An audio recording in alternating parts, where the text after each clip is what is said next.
মাকৈ আপুনি কৰিছে? হয় মই কৰিছোঁ। আপোনাৰ নামটো? মোৰ নাম মোহাম্মদ সমীৰ আলী।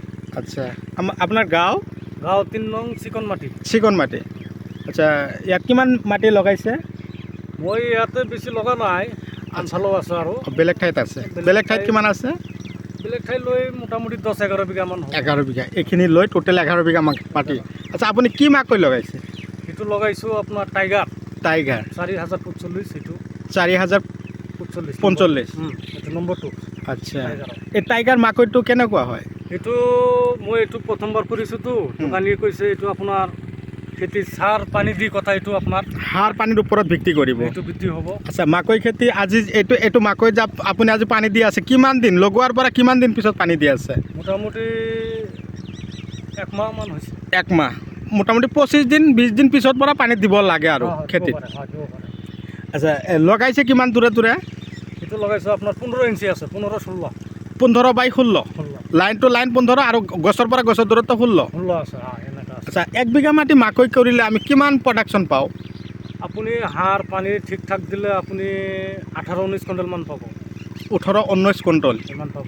আচ্ছা, মোটামুটি আপুনি এই পানী যে দি আছে, পানী দিয়াৰ পিছত আপুনি খেতিটো সাৰ দিব, দানা দিব, হিপাৰ দানা, যেনিবা গ্ৰিফিন আছে, গল্ড স্পেচিয়েল চয়েল আছে, ভূমিৰত্না আছে, ভু এক্টিভ আছে, মাৰ্বল আছে, এনেকুৱা ধৰণৰ দানাবিলাক আছে হয় না? আচ্ছা, আপোনালোকে এনেকুৱা ধৰণৰ দানাবিলাক ব্যৱহাৰ কৰে নে নাই? আমি কৰাটো কৰোঁ, কিন্তু পটাছ মাটি সাৰ এইটো আগতে দিছোঁ, এতিয়া DAP লগোৱাৰ আগত দিছে আপুনি? এতিয়া DAP আৰু ইউৰিয়াটো দিম। এতিয়া আপুনি পানী দিয়াৰ পিছত DAP আৰু ইউৰিয়া দিব? ইউৰিয়া দিম।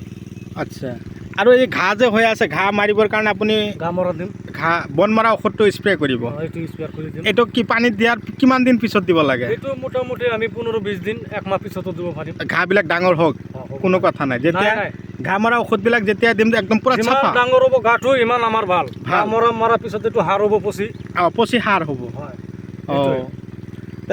বিঘাত আপুনি DAP কিমান দিব এতিয়া?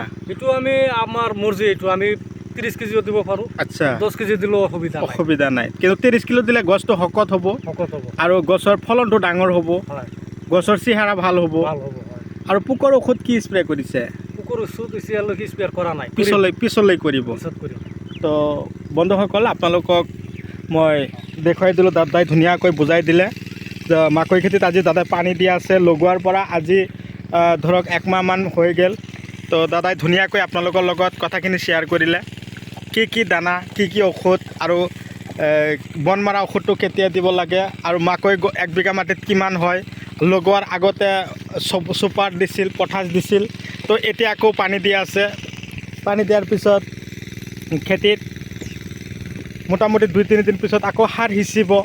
প্ৰতি বিঘাত মোটামুটি দাদাই ক'লে 30 কিলো দিলেও ক্ষতি নাই, 20 কিলো দিলেও ক্ষতি নাই, কিন্তু এইবিলাক সাৰ দিয়াৰ পিছত গছৰ গ্ৰ'থ আহিব, গছবিলাক শকত হ'ব। আৰু লগাইছে কিমান ডিষ্টেঞ্চত? 15/16, লাইন টু লাইন 15, আৰু গছৰ পৰা গছৰ দূৰত্ব 16, এনেকৈ ৰাখি কিনে ধুনীয়াকৈ লগাইছে। আজি খুন্দা ষ্টাৰ্ট কৰিছে। তো যেতিয়া মাকৈ খেতিত ঘাঁহবিলাক ডাঙৰ হ'ব, তেতিয়া বন মৰা ঔষধ দিলে তাৰমানে আটাইতকৈ ভাল ফলন পায় বুলি দাদাই ধুনীয়াকৈ আপোনালোকৰ লগত কথাখিনি শ্বেয়াৰ কৰিলে। তো আপোনালোকে যদি মাকৈ খেতি কৰি ভাল পায়, তো আপোনালোকক মই অশেষ ধন্যবাদ জ্ঞাপন কৰিছোঁ। আপোনালোকেও এনেকুৱা ধৰণৰে মাকৈ খেতি কৰিব।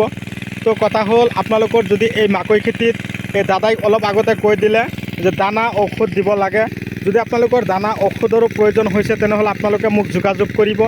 মই আপোনালোকক অলৰেডি কণ্টেক্ট নাম্বাৰ দি আছোঁ, 7002163162। এইটো নাম্বাৰত আপোনালোকে যোগাযোগ কৰিব, 7002163162। এইটো নাম্বাৰত যোগাযোগ কৰিলে আপোনালোকৰ মাকৈ খেতিৰ কিবা সমস্যা যদি আছে, আপোনালোকে মোৰ পৰা যিমান পাৰে সহায় সহযোগিতা পাব। তো কথা হ'ল, আপোনালোকে যদি মোৰ চেনেলৰ নতুন ভিউৱাৰ্ছ হিচাপে আছে, তেনেহ'লে মোৰ চেনেলটো ছাবস্ক্ৰাইব কৰি দিব, কাষত থকা বেল ঘণ্টিটো লাহেকৈ বজাই দিব, যাতে এনেকুৱা ধৰণৰ উন্নত জৈৱিক, ৰাসায়নিক আৰু বৈজ্ঞানিক পদ্ধতিমতে কৰা খেতিৰ ভিডিঅ' ন'টিফিকেশ্যন অলৰেডি আমালোকে পাওঁ, চবৰে মোবাইলত গৈ পায়গৈ। তো কথা হ'ল, মাকৈ গছৰ ভিতৰত ঘাঁহবিলাক যেতিয়া এনেকুৱাকৈ ডাঙৰ হ'ব, তেতিয়া আপোনালোকে বন মৰা ঔষধ স্প্ৰে কৰিব পাৰিব।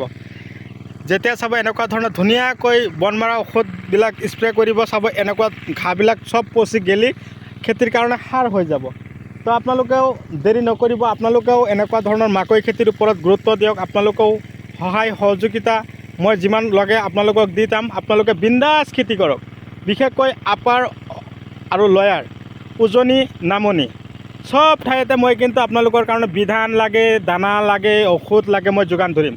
কিন্তু কথা হ'ল মোৰ এটাই উদ্দেশ্য, আপোনালোকে খেতি কৰিব লাগিব।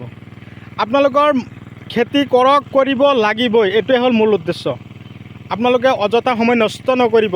সময়ৰ মূল্য সময়ত দিবলৈ আপোনালোকে চবেই শিকক, খেতি কৰক, সফল হওক, লাখত টকা উপাৰ্জন কৰক, তাৰে কামনা লৈ আজিৰ এই ভিডিঅ' মই এইখিনিতে সমাপ্ত মাৰিছোঁ। পৰৱৰ্তী ভিডিঅ'ত যাতে পুনৰাই আপোনালোকক লগ পাওঁ। ধন্যবাদ।